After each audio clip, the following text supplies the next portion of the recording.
बीजक कथा के क्रम में आज हम सब चर्चा करेंगे रामायणी 25 पर। साहब कहते हैं 34 अक्षर का यह विशेषा, सहस्त्रों नाम या ही में देखा। भूलि भटक नर फिर घट आया, होत अजान सो सवन गमाया। खोजहि ब्रह्मा विष्णु शिव शक्ति, अनंत लोक खोजहि बहु भक्ति। खोजहि गण गंधर्व मुनि देवा, अनंत लोक खोजहि बहु भेवा।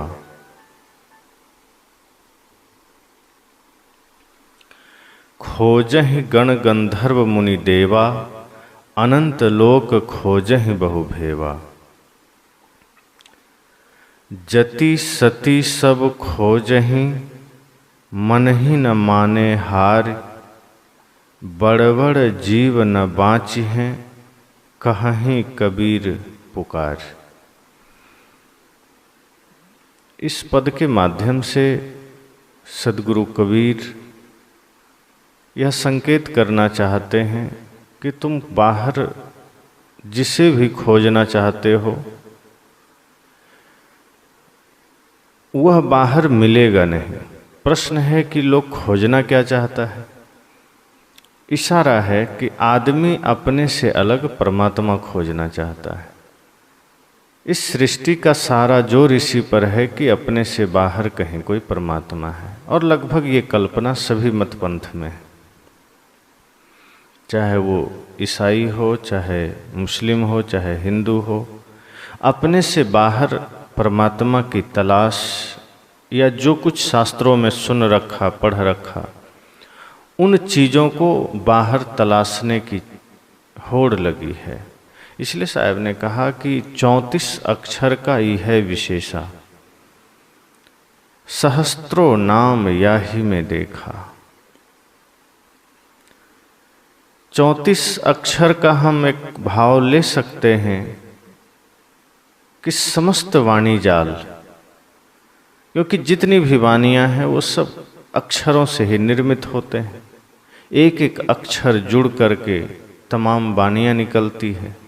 अक्षर सही से जुड़ गए तो गीत बन गए, अक्षर हमने गलत तरीके से जोड़ा तो वही गाली बन गई।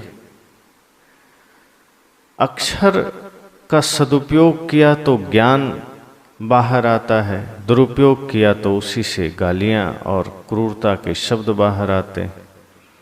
तमाम सृष्टि के लोगों का नाम और सृष्टि की परख, सृष्टि की पहचान के लिए जो कुछ भी नाम है वो सब वाणी जाल है, वो सभी अक्षरों से ही निकले हैं। साहब कहते हैं सबसे पहले तो इस वाणी जाल से बाहर आना होगा, क्योंकि मनुष्य जीवन में आकर के भी अगर हम बाहर ही वाणी जाल में भटक रहे हैं, शब्दों के ही जाल में भटक रहे हैं, तो होगा क्या कि हम बहुत ही सुनहरा अवसर खो देंगे। अगर बाहर हमारी यात्रा चल रही है, निरंतर हमारी दृष्टि बहिर्मुख है, निरंतर हम बाहर की चीज़ों का ही चिंतन कर रहे हैं, संसार का ही चिंतन कर रहे हैं, तो हम धीरे धीरे अपना ये जो कीमती जीवन है इसे तो खो ही देंगे, और फिर आगे की भी संभावना खत्म हो जाएगी।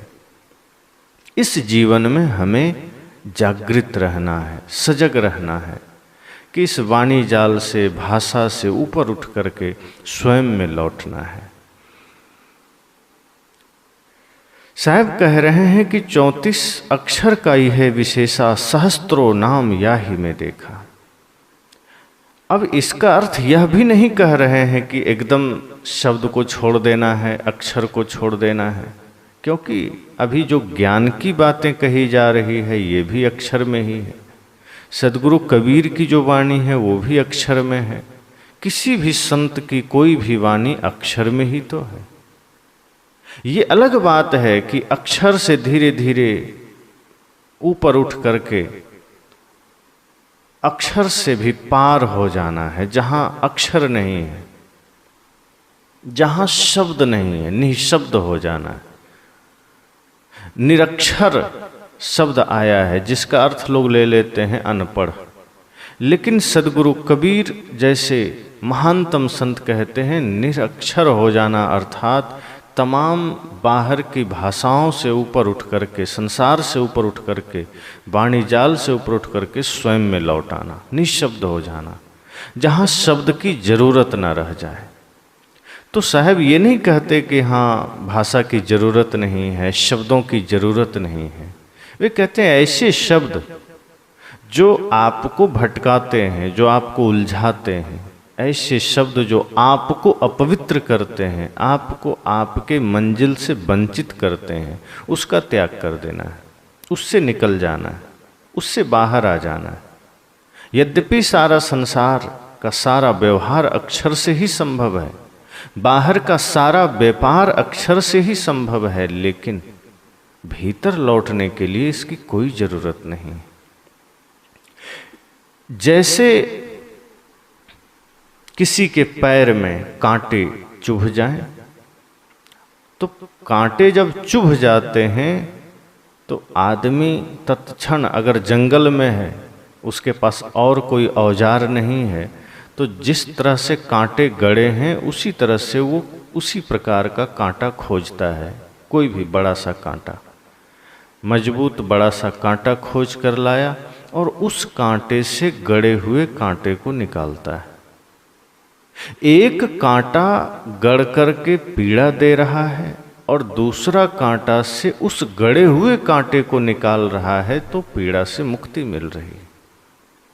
तो वाणी तो सभी होते हैं, पर एक वाणी हमें बंधनों में डाल रही है, एक वाणी हमें खुद से दूर ले जा रही है, एक शब्द हमें उलझा रहा है, एक शब्द हमें भटका रहा है, लेकिन एक शब्द हमें अपनी ओर ले जा रहा है, एक शब्द हमें स्वयं की ओर ले जा रहा है, जैसे कि कांटा से हमने गड़े हुए कांटे को निकाल दिया।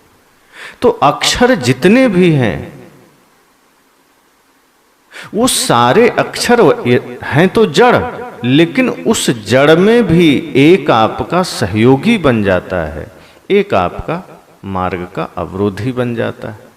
तो जो ज्ञान के शब्द हैं, यथार्थ ज्ञान के शब्द, वो हमारे मार्ग का सहायक बनता है। जो उलझे हुए शब्द हैं, मायावी शब्द हैं, जिसे बाणी जाल साहब ने कहा कि वो जाल है। जैसे जाल में लोग उलझ जाते हैं, मकड़ जाल में, बानी जाल में, खानी जाल में, इस तरह के जाल शब्द का प्रयोग होता है। जाल ऐसा होता है कि फंस गया तो निकलना मुश्किल होता है। तो जब हम बाणी जाल में फंस जाते हैं तो उससे भी बाहर आना मुश्किल होता है। और एक से एक बाणियाँ इस संसार में, रोचक, भयानक, यथार्थ वाणियाँ बहुत कम है। रोचक, भयानक आदि बहुत सी वाणियाँ हैं जो सुनने में रोचक है, भयानक है, चमत्कारिक है, और इस तरह की वाणियों का प्रयोग होता है। तो साहब कहते हैं कि जो इस तरह की वाणियाँ हैं उससे बाहर निकलने की जरूरत है, और निकलने में सहायक गुरु ज्ञान होगा। वो भी वाणी है, लेकिन वही कि एक आपको पीड़ा दे रहा है, एक आपको चिकित्सा दे रहा है, एक आपको आरोग्य दे रहा है, एक आपके मन को सांत्वना दे रहा है, सुकून दे रहा है, एक आपके जीवन में उजाला ला रहा है। लेकिन जब उजाला आ गया तो उसकी भी जरूरत नहीं, दोनों से हम मुक्त हो जाते हैं, और फिर दोनों से मुक्त होना ही मुक्ति का अंतिम स्थिति है। तो साहब यहाँ कहते हैं कि बहुत सुनहरा अवसर है यह। ये तमाम जितनी भी वाणी जाल है, इससे बाहर आना पड़ेगा, क्योंकि इसमें पढ़ करके हम अपने से दूर होते हैं। जितने शब्दों में उलझेंगे, जितने वाणियों में उलझेंगे, जितने नाम रूप में उलझेंगे, खुद से दूर जाएंगे। अब दूसरी बात साहब करते हैं कि भूली भटक नर फिर घट आया। जैसे कोई आदमी कहीं चला जाए, दिन रात कहीं घूमे फिरे रहे, कुछ दिन निवास करे, और फिर समय के साथ कुछ काल के पश्चात अपना घर लौट आए, तो लोग कहते हैं कि चलो अच्छा है, अब घर आ गए, अब तो अपना कुछ काम करो, अब तो कोई जिम्मेदारी देखो।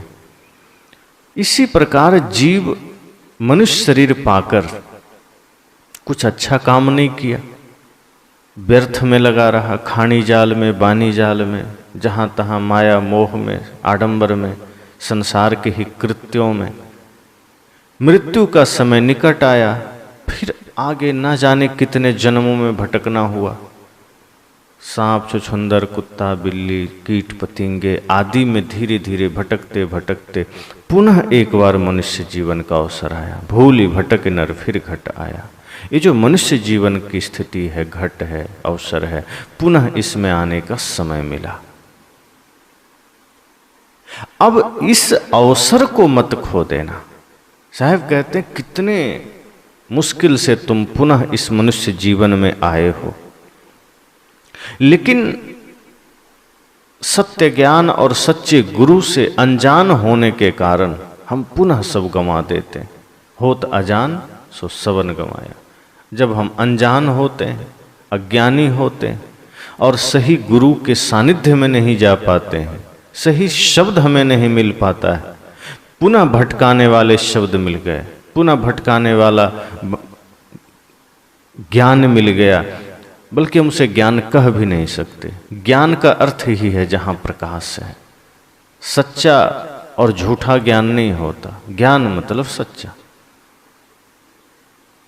सत्य, जिस तरह से हम सत्य शब्द का नाम लेते हैं तो सत्य मतलब सत्य, ये नहीं कि ये फिर गलत सत्य है, ये सही सत्य है। जैसे सूरज, तो सूरज का नाम हम लेते हैं, इसका मतलब जो प्रकाशवान है। अब ऐसा नहीं कह सकते कि हाँ ये प्रकाशवान सूरज है, ये अंधकारवान सूरज। सूरज का अर्थ ही है जो सदैव प्रकाशित है। तो ज्ञान शब्द का अर्थ ही है जहां प्रकाश है, जहां उजाला है। लेकिन आज लोग यह कह देते हैं कि झूठा ज्ञान है, यह कल्पित ज्ञान है, उसे हम जानकारियां कहेंगे, उसे हम शब्दों का सिर्फ कुछ जोड़ और ज्ञान जानकारी इकट्ठा कर लिया। ज्ञान शब्द इतना रूढ़ हो गया कि अब हर जगह ज्ञान का प्रयोग होने लगा।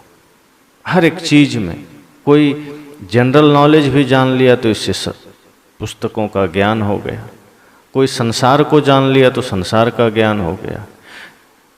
जबकि बाहर जो कुछ भी हम जानते हैं उसे सिर्फ जानकारी कहते हैं। हमने कुछ जाना, वो ज्ञान नहीं। ज्ञान तो सिर्फ आत्मज्ञान है, ज्ञान तो सिर्फ स्वयं को जानना है।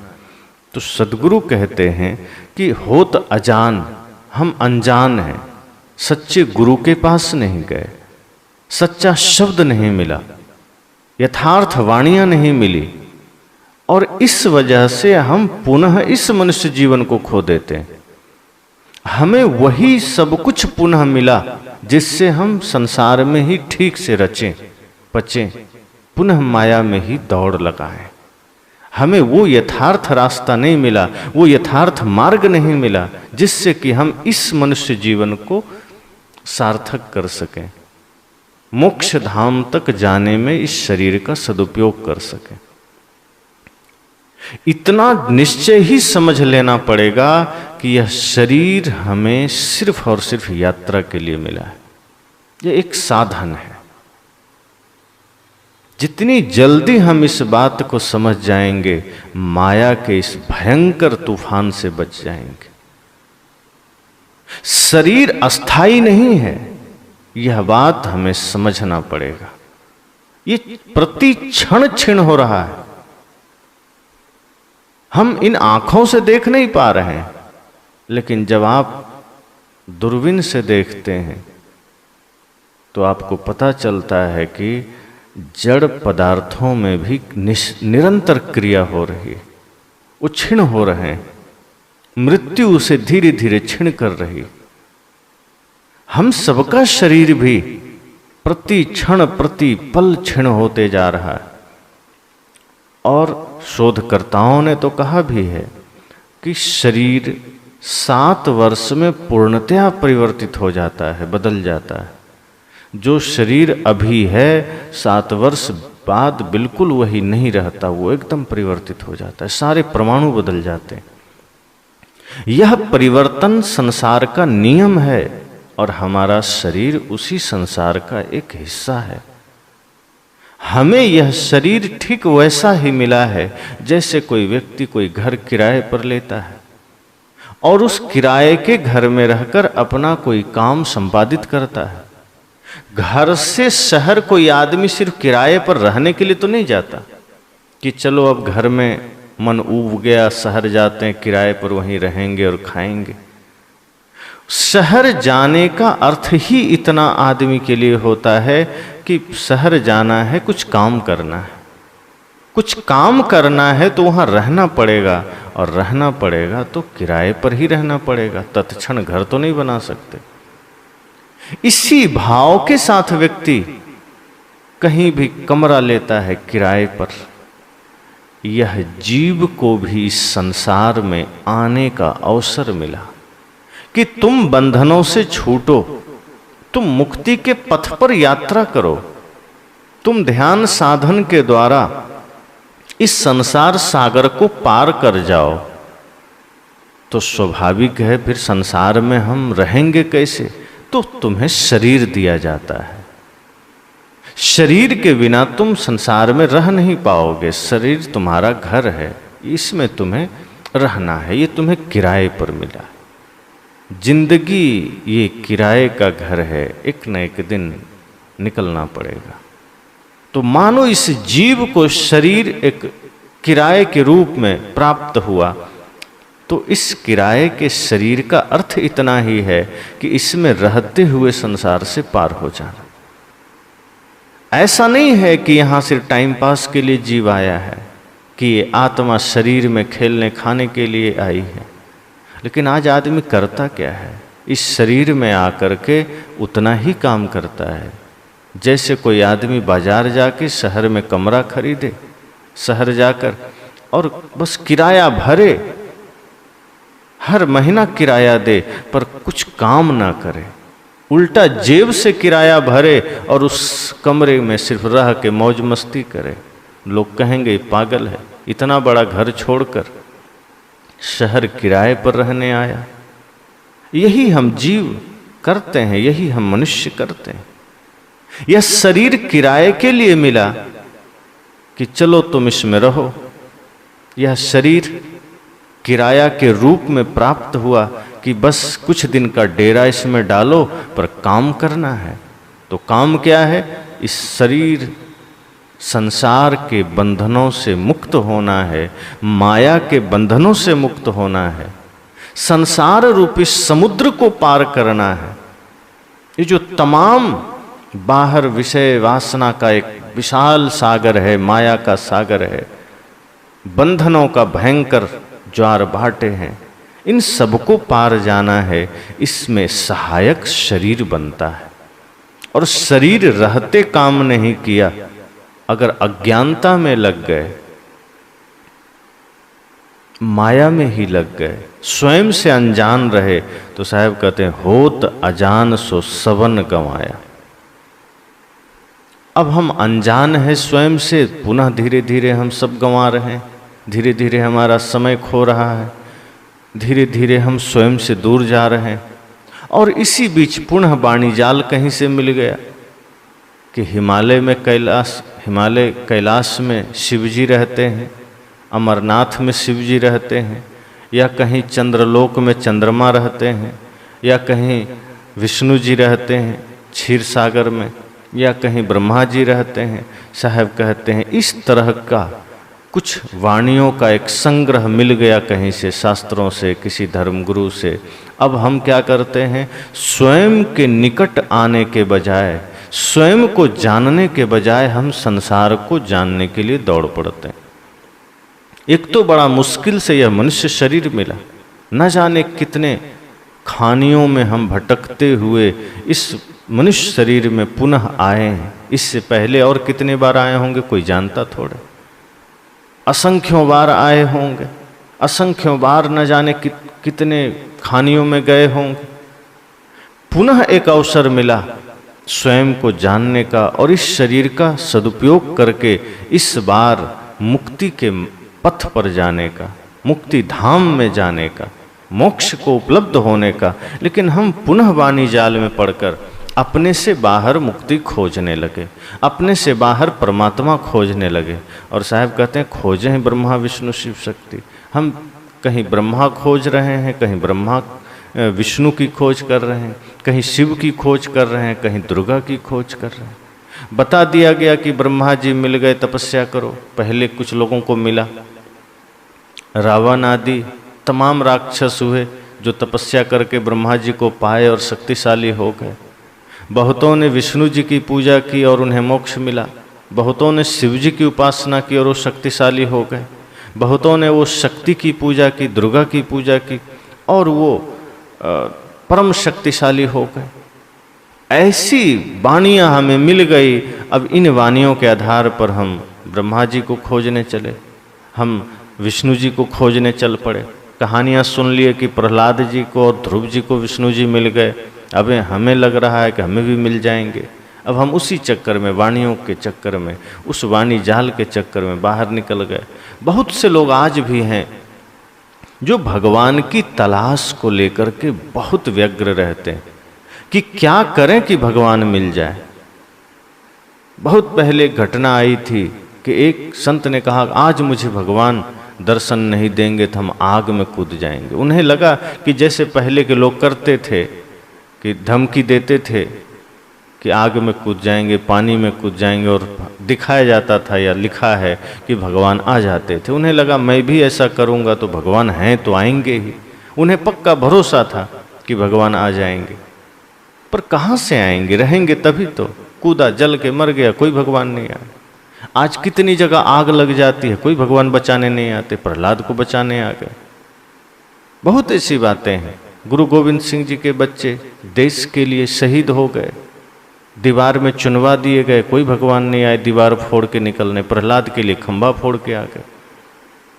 वस्तुतः वाणी जाल के कारण हम स्वयं से दूर जाते हैं, बाहर जाते हैं।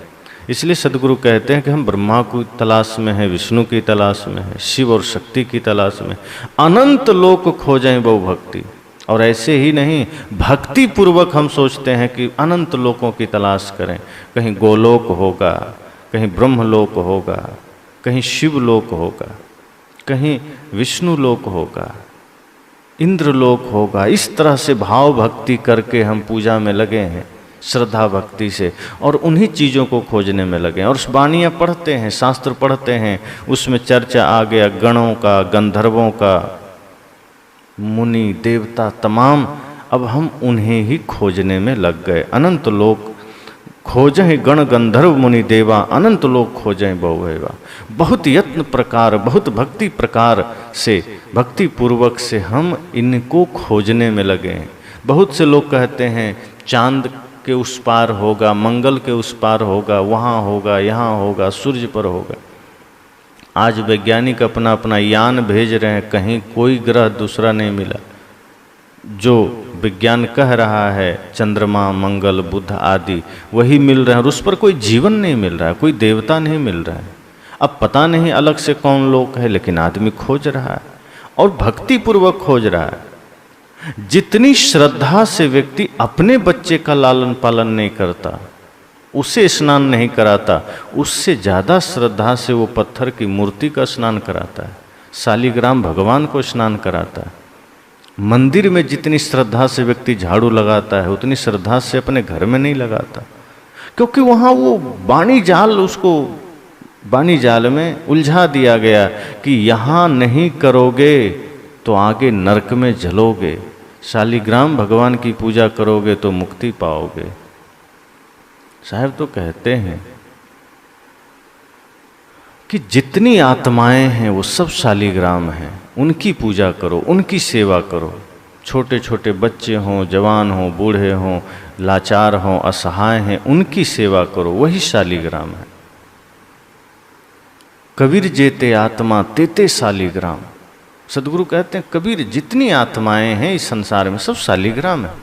तुम बाहर खोज रहे हो भक्ति पूर्वक, कबीरन भक्ति बिगाड़िया कंकड़ पत्थर धोए। साहब कहते हैं ये सामान्य लोगों ने भक्ति ही बिगाड़ दी।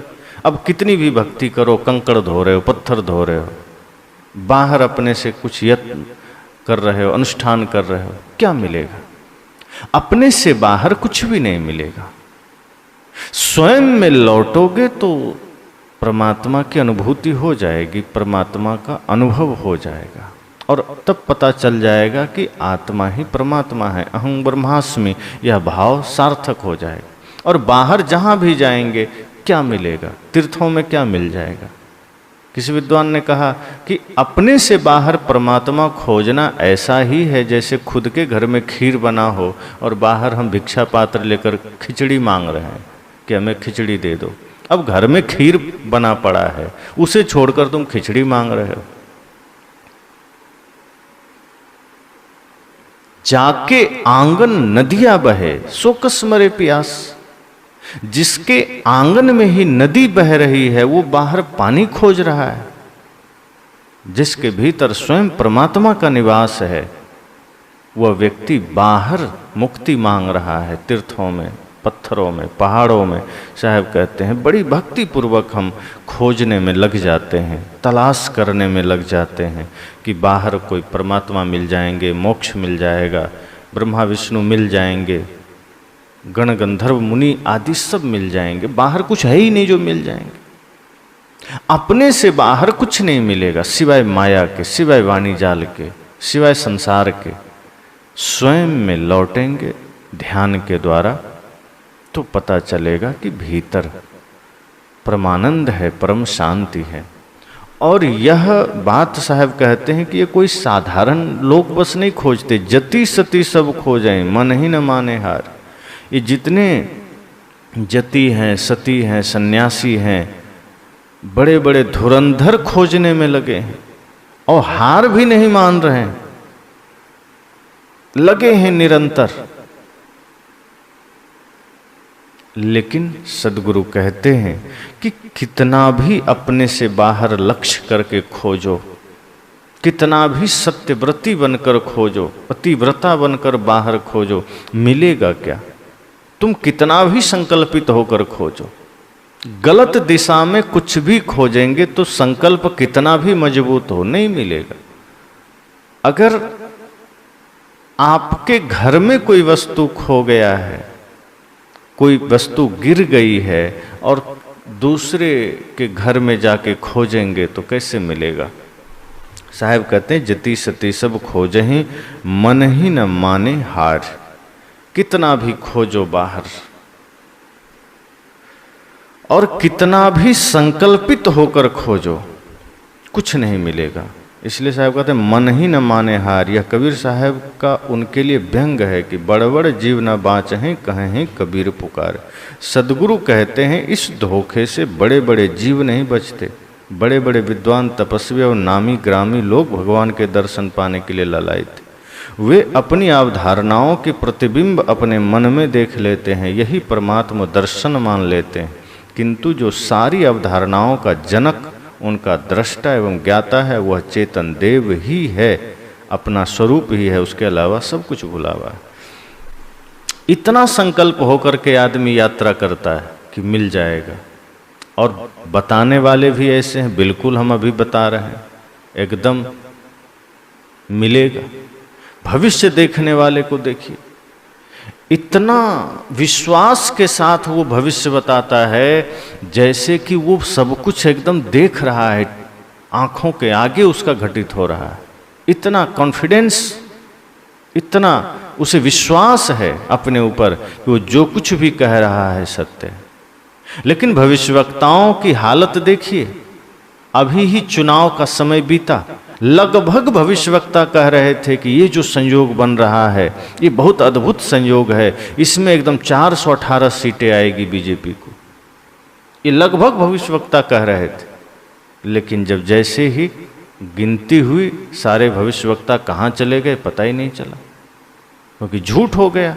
2023 का क्रिकेट वर्ल्ड कप में सारे पंडित भविष्यवक्ता कह रहे थे कि भारत विजयी होगा, लेकिन भारत की हार हो गई। सारे बड़े बड़े भविष्यवक्ता खो गए, कहाँ चले गए पता ही नहीं चला। उलझाने वाले लोग आपको इतना भरोसा देंगे, और टीवी चैनलों पर भविष्य बताने वाले लोग आते हैं सुबह 7 बजे के बाद, वो ऐसा भविष्य बताते हैं जैसे वो जो बता रहे हैं आप कर लीजिए तो सब काम बंद कर दीजिए, फिर कोई मेहनत करने की जरूरत नहीं है। वो ऐसी ऐसी सलाह देते हैं धन की प्राप्ति के लिए, मोक्ष की प्राप्ति के लिए, शांति की प्राप्ति के लिए, कि आप सोच नहीं पाएंगे कि इतना सरलता से इतना विकास हो सकता है। अब इन इतने सारे ज्योतिषियों के यहाँ होने के बाद भी भारत अभी भी अमेरिका से पीछे है, जापान से पीछे है, ब्रिटेन से पीछे है। क्यों? इतने ज्योतिषियों के बाद भी भारत को तो सब में आगे होना चाहिए, सामरिक तौर पर, आर्थिक तौर पर, टेक्नोलॉजी के तौर पर, लेकिन अभी भी भारत इतना पीछे है। और इतना आगे भी आया है इन ज्योतिषियों के कारण नहीं आया है। भारत मेहनत कर रहा है, भारत के लोग श्रम कर रहे हैं, हर क्षेत्र में मेहनत कर रहे हैं, तब भारत आगे आया। अगर इन ज्योतिषियों के कारण आते तो बहुत पहले आ गए थे, पीछे ही नहीं होते। पर ये जितने ज्योतिषी हैं सब भविष्य बता रहे हैं, और विश्वास के साथ, मन ही न माने हारे, मन में हार भी नहीं मान रहे लोग। इतना कॉन्फिडेंस भर देता है आपके भीतर कि आप फिर अपना जो जरूरी कार्य है छोड़ देते हैं। किसी ने कह दिया कुछ करने की जरूरत नहीं, सुनते हैं ना, ऐसे ऐसे कथावाचक है जो कहते हैं बेलपत्र लीजिए, शहद लगाइए, शिवलिंग पर चिपका दीजिए, बच्चा एकदम मैट्रिक बढ़िया डिवीजन से पास कर जाए। अब एक व्यास गद्दी पर बैठकर कोई आदमी ऐसा कहे, सोचिए वो कितने बच्चों का भविष्य के साथ खेल रहा है। ये कितनी बड़ी विडंबना है इस देश की कि इस पर कोई रोक नहीं है। टीवी में एक से एक विज्ञापन है, कोई रोक नहीं है। कुछ दिन पहले सुप्रीम कोर्ट का आदेश आया कि पतंजलि ब्लड प्रेशर आदि रोगों पर इतना दावा क्यों कर रहा है, वो गलत है, वो नहीं कर सकता, उसके पास इतना ज्ञान नहीं है, वो नहीं कर सकता। जो सच में सही चिकित्सा कर रहा है, जिस स्वामी रामदेव जी के वजह से लाखों लोग स्वास्थ्य लाभ ले रहे हैं, उसको रोकने के लिए हर कोई खड़ा है। होगा छोटी मोटी त्रुटियां, मैं नहीं कहता कि कोई व्यक्ति सर्वथा सही ही है। इतने बड़े प्रोडक्ट, इतने बड़ी कंपनी होने के बाद कहीं कुछ त्रुटियां हो गई होगी, होती है, नहीं होनी चाहिए। ऐसा रखे जिससे 100% शुद्धता हो। लेकिन उसके अतिरिक्त जितने लोग हैं, जितनी विदेशी कंपनियां हैं या स्वदेश में ही जितने पाखंड फैला रहे हैं, उस पर कोई हथौड़ा नहीं चलता। खुले आम आदमी एक से एक चीजों का प्रचार कर रहा है। टीवी पर कोई अंगूठी का प्रचार कर रहा है कि ये अंगूठी पहन लो, रातों रात करोड़पति बन जाओगे। कितना बड़ा झांसा है। कोई कछुआ का प्रचार कर रहा है कि ये चांदी का कछुआ अपने घर में रखोगे तो तुम भी अंबानी के बाप बन जाओगे। अब वो आदमी कछुआ बेच रहा है धनपति बनने के लिए, और है महादरिद्र। और आप देखिए कि जितने गरीब हैं कोई कछुआ नहीं खरीदता। वो सब धनपति पहले से ही धनपति हैं, वो खरीद रहे हैं। अब उन्हें और धनपति होना है, वो अपनी मेहनत से हो रहे हैं। अगर कछुआ से कोई धनपति होता तो सारे गरीब खरीद लेते, या सरकार को बांट देना चाहिए। जैसे सरकार 5 किलो अनाज बांट रही है, ऐसे ही एक एक कछुआ बांटे गरीबों को, किलो, और आज से तुम भी अमीर हो जाओगे। लेकिन ऐसा नहीं है, ऐसा विज्ञापन चल रहा है खुलेआम, इस पर कोई रोक नहीं है। एक से एक टूथपेस्ट जो हम लोग करते हैं विदेशी कंपनियों का, भयंकर उसमें कचरा मिला होता है, और इतना बढ़ा चढ़ाकर उसका विज्ञापन होता है, उस पर सुप्रीम कोर्ट का कोई रोक नहीं। एक से एक तेल का प्रयोग बताया जाता है कि ये तेल लगाने से बाल घने और लंबे हो जाएंगे। फेयर एंड लवली का प्रचार आता है कि फेयर एंड लवली लगा लीजिए, त्वचा एकदम गोरा हो जाएगा। अब फेयर एंड लवली से कोई काला आदमी, कोई सांवला आदमी गोरा थोड़े हो जाएगा। ये साफ बात है, झूठा प्रचार है। इस पर कोई रोक नहीं है। जो एकदम सफेद झूठ बोल रहा है, लोगों को गुमराह कर रहा है। अगर फेयर एंड लवली से कोई गोरा हो जाए तो सबसे पहले भैंस पर लगा के चेक करो कितना दिन में गोरी होती। लेकिन सरकार या कोर्ट का इस पर कोई आदेश नहीं है।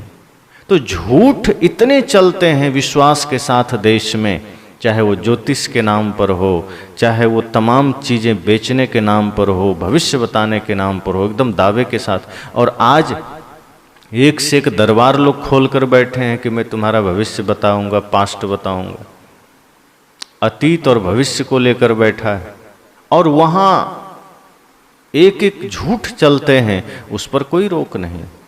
पर जहां कुछ अच्छा करेगा तो आदमी को रोका जाता है। शराब पीने और शराब की दुकान खोलने पर ज्यादा रोक थोड़े है।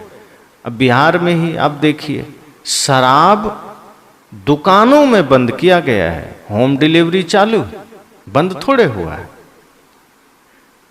तो समस्या यह है कि गलत काम इतने विश्वासपूर्वक हो रहे हैं, इतने संकल्पित होकर हो रहे हैं कि आदमी उसमें उलझ जाता है। ऐसे ऐसे बताने वाले, ऐसे ऐसे मार्गदर्शक मिल गए, ऐसे ऐसे धर्मगुरु मिल गए जो हमें रास्ता ही इतने कॉन्फिडेंस से बता रहे हैं, और वो गलत रास्ता बता रहे हैं कि जीव उस पर चलने लगता है। जति सती सब खोजे, मन ही न माने हार।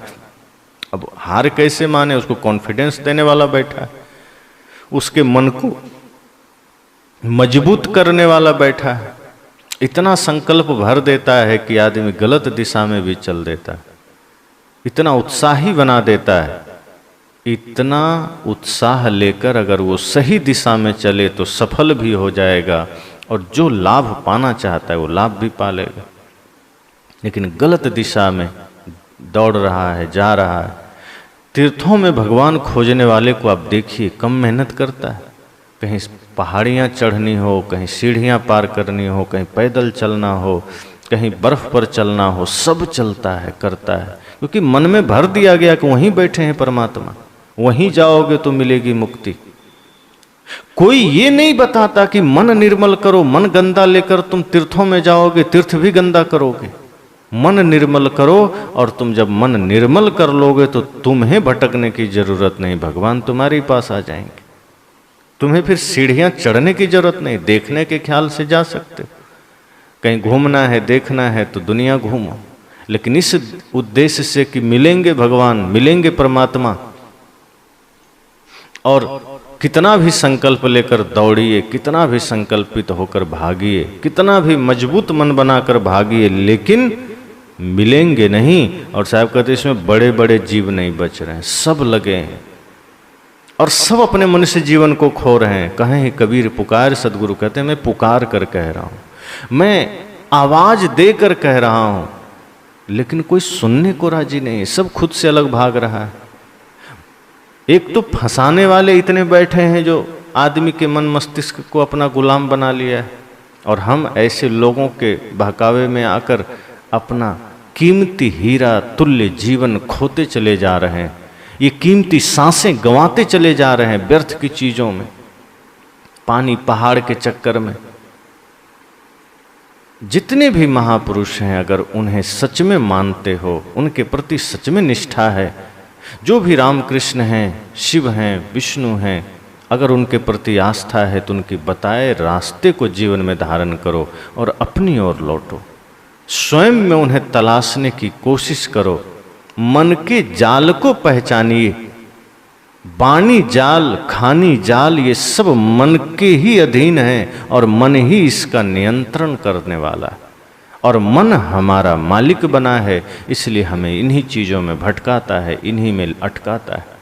इसलिए सदगुरु कहते हैं जिसे तुम बाहर खोजते हो वो तुम्हारे भीतर है। बाहर तुम कहीं भी जाओगे, ये सब वाणी जाल का विस्तार है। जितने भी शास्त्र हैं, जितने भी शब्द हैं जो तुम्हें खुद से दूर कर रहे हैं, वो सब वाणी जाल है। उससे मुक्त होंगे, फिर जो यथार्थ शब्द हैं, यथार्थ वाणियाँ हैं, उनका सहारा लेकर सही दिशा की ओर चलेंगे तो एक दिन आप पाएंगे कि आपने पा लिया। जिसे आप बाहर खोजते थे वो इतना सरल था, बाहर कठिन है। आप कहाँ खोजेंगे, कहाँ जाएंगे? एक तो मिलना नहीं है, आप दौड़ भी रहे हैं। बाहर पाने के लिए भयंकर कठिनाइयों का सामना करना पड़ता है और मिलता भी नहीं है। कितना दौड़ लगानी पड़ती है और मिल भी नहीं रहा है। और है बड़ा सरल, थोड़ा सा तप किए, ध्यान किए, शरीर संसार के आसक्ति का त्याग किए, भीतर लौटे कि पता चला यही था। एक राजा एक जंगल में अपने बगीचे में गया, पैर में कांटा चुभ गया। अब राजा के पैर में कांटे चुभ गए, गुस्सा किया माली पर कि कैसे तुमने सफाई की, कांटे नहीं हटाए, क्या किया जाए। तो राजा ने सोचा ऐसा कुछ करना चाहिए कि कभी कहीं जाऊं तो कांटे गड़े ही नहीं। बहुत पहले का जमाना था। दरबार लगा, बड़े बड़े विद्वान आए, कहा सरकार ऐसा किया जाए कि पूरे राज्य में एक तरफ से झाड़ू लगवा देते हैं, सब जगह झाड़ू लगा दिया जाएगा, कांटे कंकड़ सब दूर हो जाएंगे। राजा ने कहा बात तो ठीक है, विद्वानों ने कहा था, बात झूठी थोड़े होगी। पूरा झाड़ू लगवा दिया। अब झाड़ू जब पूरे राज्य में लगा, इतनी धूल उठी कि आदमी को सांस लेने में दिक्कत होने लगी। कांटे और कंकड़ तो हटे, लेकिन धूल इतनी उठी कि लोग सांस नहीं ले पाने लगे। राजा ने कहा कंकड़ और कांटे तो दूर हुए पर जीना मुश्किल हो गया, अब कोई सांस नहीं ले पा रहा है, लोग मरे जा रहे हैं, क्या किया जाए। फिर सभा बैठी, फिर लोगों ने निर्णय किया कि अब तो बड़ी समस्या हो गई, पहले से ज़्यादा समस्या हो गई, अब क्या किया जाए। तब इन धूलों को बैठाना पड़ेगा। तो क्या करना है, तो पानी का छिड़काव किया जाए। अब जितने तालाब थे, कुआं थे, नदियां थी, सब का पानी लेकर पूरे राज्य में छिड़काव शुरू हुआ। सब जगह का पानी खत्म हो गया, कीचड़ कीचड़ हो गए चारों तरफ, सब जगह पानी पानी हो गया, कीचड़ कीचड़ हो गया। धूल तो बैठी, लेकिन उल्टा कीचड़ इतना भयंकर हो गया, नदी नाले तालाब सब सूख गए। राजा ने कहा अब तो और ज़्यादा भयंकर स्थिति हो गई। पहले तो कंकड़ पत्थर को हटाने के लिए पूरा धूल उठा दिया, सब जगह धूल धूल कर दिया। अब धूल को बैठाने के लिए पानी डाला, पानी खत्म और ऊपर से कीचड़ कर दिया, बड़ी समस्या है। लंबे समय के बाद सब जगह कीचड़ शांत सूखा, कुछ मौसम ठीक हुआ। राजा ने कहा इस समस्या का समाधान खोजना होगा, बड़ी समस्या है। उसमें से जो अपने को थोड़ा विद्वान समझता था उसने कहा सरकार अब एक ही उपाय है, एक ही रास्ता है। कहा क्या? कहा पूरे धरती को हम लोग चमड़े से ढक देते हैं, सब पर चमड़ा डाल देंगे, ढक दिया जाएगा, कवर कर दिया जाएगा, अब जहाँ जाइए कहीं कोई दिक्कत नहीं। राजा ने कहा ये बात ठीक है। राजा का आदेश जारी हो गया। अब किसान हड़ताल पर आ गए। कहा सब धरती तुम चमड़े से ढक दोगे तो खेती कहाँ करेंगे, फिर खाओगे क्या? राजा ने कहा ये भी बात ठीक है, अन्न खरीद लेंगे। किसानों ने कहा खरीदोगे कहाँ से, हम ही तो उपजाते हैं, हम उपजाएंगे नहीं, खेत सब ढक दोगे तो फिर बाजार में कहाँ से जाएगा, और बाजार में जब अन्न जाएगा नहीं तो तुम खरीदोगे कहाँ से? राजा का दिमाग ठनका। कहा ठीक बात है, धन से सब खरीदा नहीं जा सकता। अगर हमने सब जगह चमड़ा मढ़ दिया तो समस्या हो जाएगी, लेकिन राजा थोड़ा मूड था। कहा पर मेरे पैर में कांटे नहीं चुभने चाहिए, चाहे जो हो, हम सब जगह चमड़ा मढ़ेंगे, पूरे धरती पर चमड़ा बिछाएंगे। तभी एक बुजुर्ग आदमी उधर से आया। कहा पूरे धरती पर चमड़ा मढ़ने की कोई ज़रूरत नहीं, मैंने रास्ता खोज लिया है। कहा क्या? कहा ये मैं आपके लिए जूता बना लाया हूँ, इससे अपना पैर को ढक लीजिए, बस कहीं कुछ करने की ज़रूरत नहीं। ये मैंने आपके लिए जूता बनाया है, आप पैर पर चढ़ा लीजिए। पैर ढक गया मतलब पूरा संसार ढक गया, फिर आप जहाँ जाएंगे समझ लो धरती पर चमड़ा बिछा हुआ।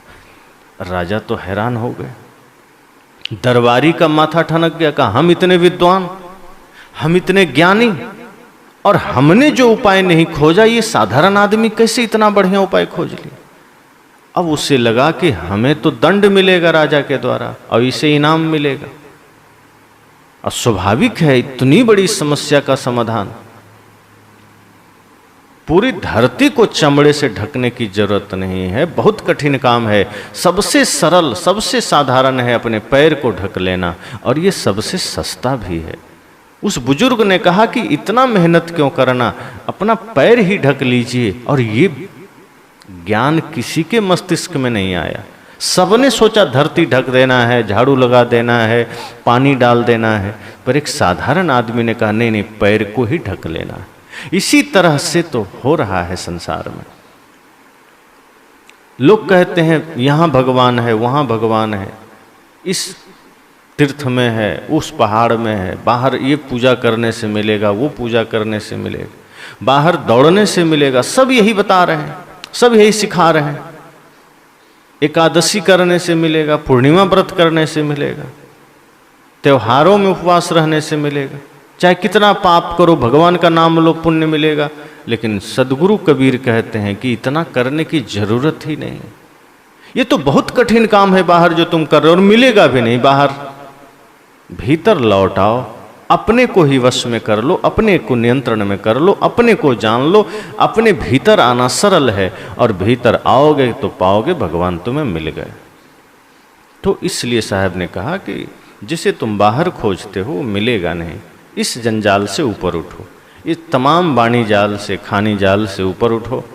और तुम कितना भी चाह लो कि हम भगवान को बाहर खोज लेंगे, आकाश में खोज लेंगे, अलग अलग ग्रहों में खोज लेंगे, जिंदगियां बीत जाएगी, खोज नहीं पाओगे, क्योंकि बाहर कोई नहीं है।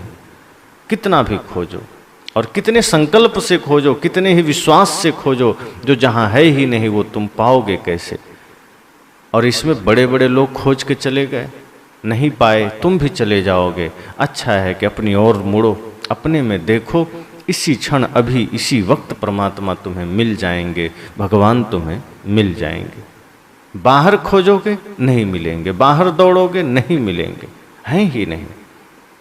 मन निर्मल कर लो, मन पवित्र कर लो, अपने सारे छल कपट का त्याग कर दो, तो पता चलेगा कि परमात्मा यहीं इसी क्षण अभी तुम में उपस्थित हो गया, उद्घाटित हो गया, प्रकट हो गया। हमने अब खुद अविद्या का पर्दा डाल रखा है और हम सोच रहे हैं बाहर होगा। पर्दा हटाओ तो पता चले भीतर ही था। तो इसलिए साहब का यह पद, छोटा सा पद, बहुत ही मार्मिक पद है। इसमें साहब तमाम वाणी जाल आदि का वर्णन करते हैं कि इन सब से बाहर निकलो, तभी आप अपने को पा सकते हो, और अपने में ही लौटना है बस।